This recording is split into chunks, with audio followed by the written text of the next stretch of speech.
Welcome back, my fellow creatives. Today I'm going to show you how to trim a plate. And trimming a plate has three main goals. Number one, what we're trying to do is create what's called a foot on the base of your plate. And the foot is a ring-like structure that essentially allows your piece to sit in the kiln and sit on kiln furniture. It's a spot where you don't put glaze, and therefore your plate won't actually adhere to the kiln furniture later on. It also, looks more finished or professional. Which leads me to point number two.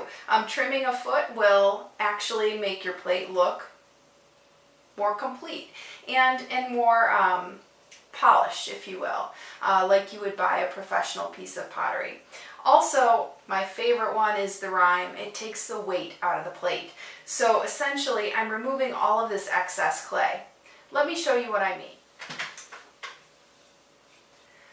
When we take our plate off of the potter's wheel, it's cut from the wheel head. It's nice and flat, but it's got a bunch of extra clay right here.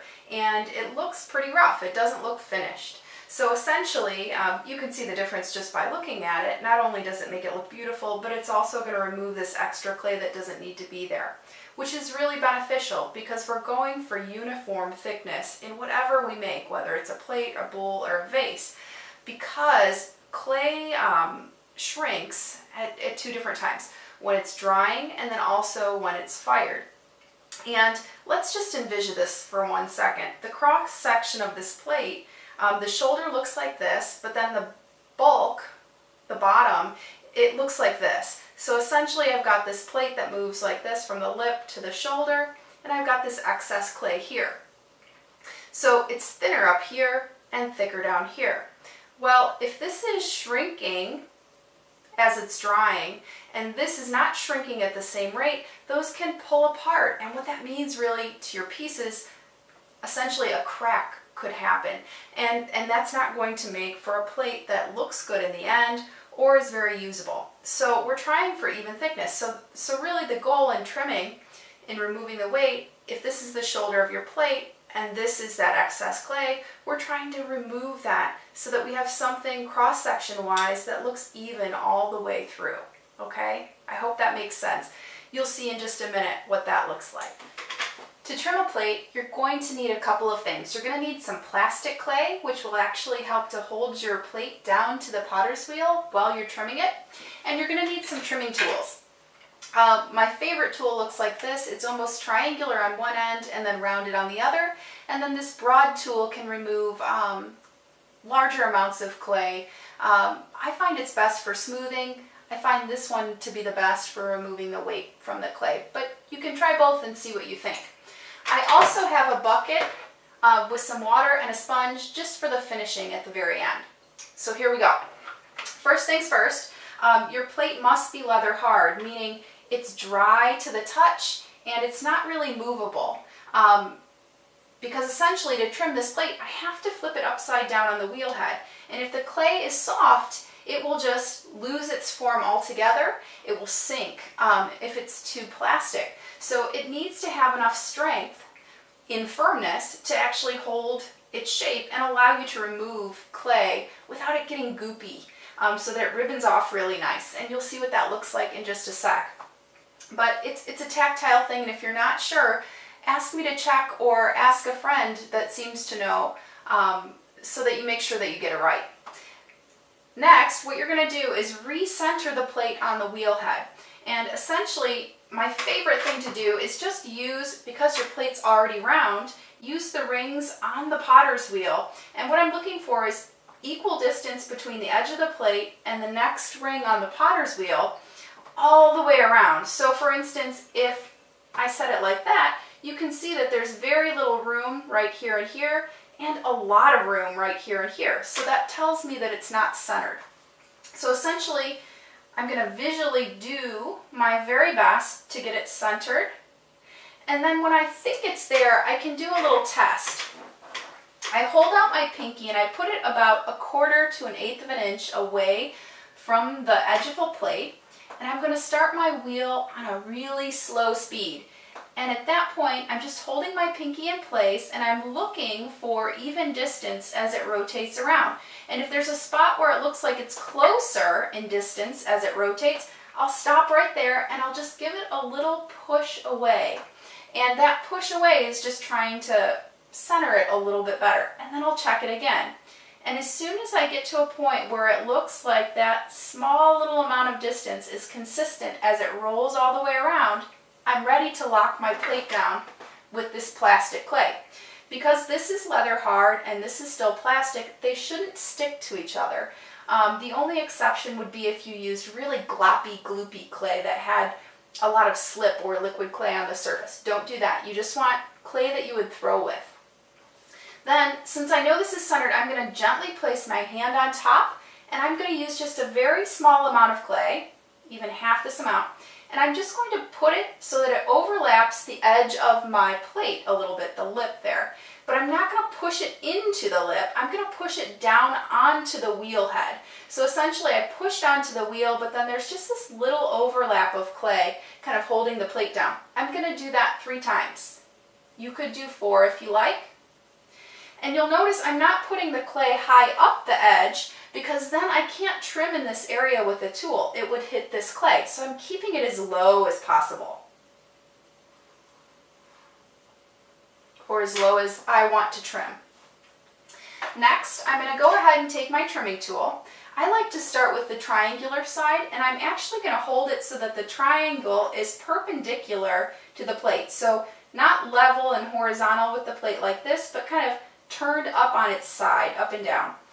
And I need my foot to be basically right underneath the base of the plate. And the rule that I generally use is 1 segment of your finger is about 1 inch. If you come in about 1 inch and make a little mark, that's where you want to put the first little line you're going to draw that indicates where the foot will start. So high speed when trimming, get it really, really going. 2 hands together on the slash guard, holding the tool as tight as possible. Go in about 1 inch or that finger width and just hold tight and drop down. Draw a little line just like that. Then I'm going to go in about 1/4 inch from there, which is, not a very big distance. And I'm going to do the same thing. This will create my foot, and what essentially I will do from here is remove the clay in the center from here to this line. I'll leave this area alone so it remains raised, and then I'll remove more clay right here so that I get that extra thickness out of the plate. Now, you might already be thinking, what if I go too far? What if I blow through my plate? And that can totally happen.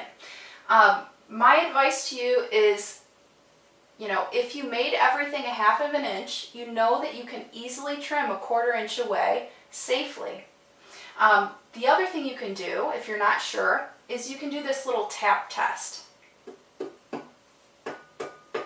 If you tap on the clay, you can kind of get a sense of how hollow it is or how thin it is by the pitch that it's making.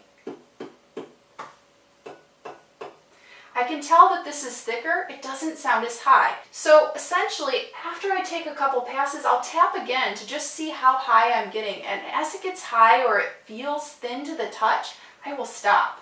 All right, so those are the things you've got going for you. The best thing you can do is make sure that you're throwing your plates when you bring them down to an even disc to 1/2 inch, and then you know if it's 1/2 inch that you can safely take away 1/4 inch. So please, please, please do that. Now to trim, I drew my lines using that triangular side. I'm going to flip over to the rounded side, and instead of holding it perpendicular or straight up and down like this, I'm actually going to hold it more level or horizontal like the plate. And again, fast speed, 2 hands, and I'm stabilizing myself on the slash guard. I'm going to go ahead and press in just a little bit, get myself stabilized, and then like a needle on a record, I'm just going to move out until I get to that first line, and then I stop. And I've taken a pass of clay. Now I want you to just listen. It's already higher from 1 pass, but I know I can take more because it was 1/2 inch. So I'm going to do it again. Go into the center, hold nice and tight, get control of the tool, and then just slowly kind of pull out until you hit that line. Now, I didn't make a full pass that time. I stopped halfway. You don't have to do it in nice even passes. You can do little bits at a time, a little here, a little there, a little here. You can brush the clay off, a little here. I have to be honest, trimming is my favorite because it's so much fun. It's almost hypnotic. I hope you enjoy it too. I'm going to take one more pass. Now I want you to listen to the difference. You can really hear the thickness here. And if I took this much away here, I can definitely take that much away here. This is the thicker area than this. So now we're going to move to the outside. I'll show you how to remove that clay. Instead of holding like this, I'm actually going to hold it the direction that the clay is spinning. For me, as a right-handed thrower, it's counterclockwise. And all I'm going to do is move up and down the shoulder, trying to recreate what it looks like on the inside. So remember, it looks like this on the inside, it looks like this on the outside. So I'm really trying to remove and complement what I know the structure to be on the inside. So super fast speed, and I'm just going to hold nice and steady on my tool, and I'm just going to change the direction. And I'm going to move all the way up to this line that I created where the foot should start. Now, here's where I see a lot of people go wrong. They remove some clay, they have a raised foot, but then they don't take enough right here. And you can see, just visually see, that there's this extra lump of clay that looks like a ridge. That needs to come off. It should be a nice smooth curve. So I'm going to keep going.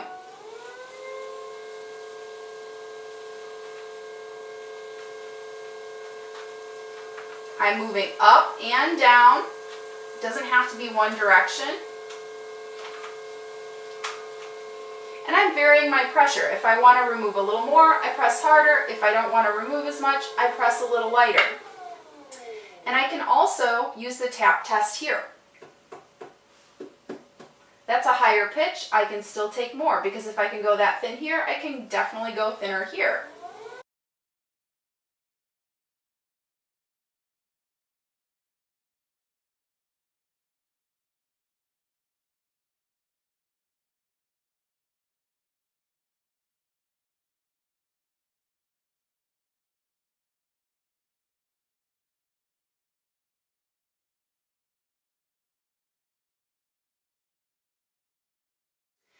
One of the things I advise people that are just learning how to trim, obviously in making multiple plates, they're not all going to be beautiful. Please do not trim your most beautiful plate first. If you were to blow through the bottom, let it be on your worst plate. Let that be your trimming trial. And then once you get the hang of it, you'll feel pretty comfortable, and you can move right through and do a great job on all of the other ones. So just make sure that you get the hang of it on a plate that is not your favorite.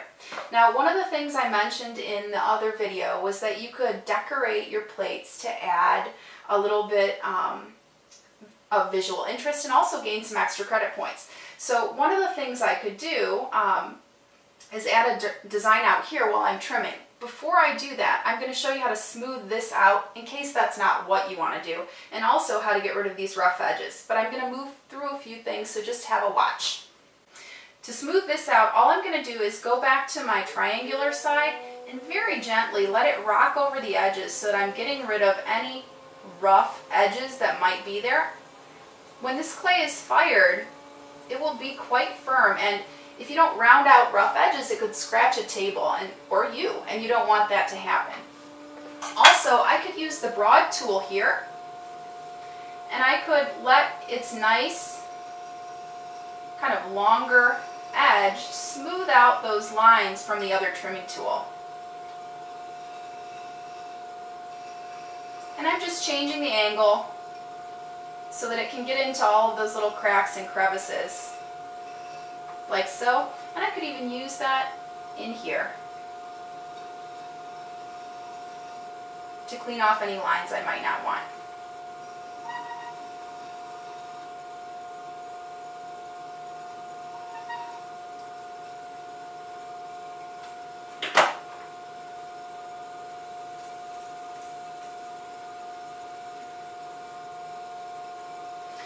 Also, in finishing, you should take a damp sponge and allow it to run over your plate to just re-smooth things out. This will make it look like the top side because you did this at the end when you threw your plate as well. So it will make things match.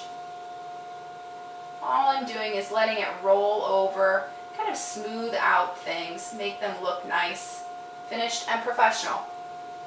Then, if I wanted to do some decorative things, like let's say I want to make some stripes in the side of my plate, I could just take this rounded end or even a different tool. It doesn't have to be this one. And if I hold it in just one place, now I've made a stripe in my plate. Just have to remove these little guys. And making an indent or a stripe or a mark in your plate will allow the glaze to lay differently in certain spots, which can add visual interest on another level too when you're actually decorating your plate.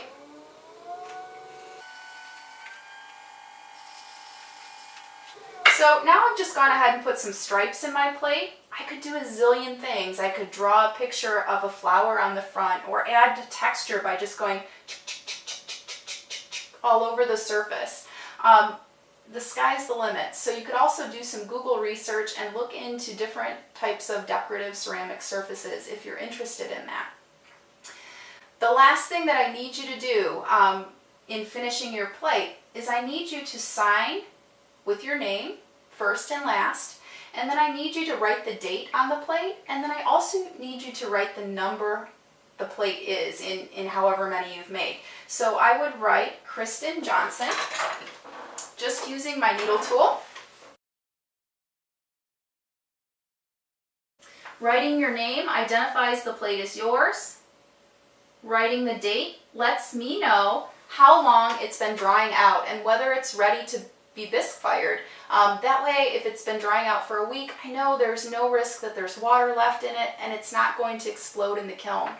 So that's really crucial. Today's date is June.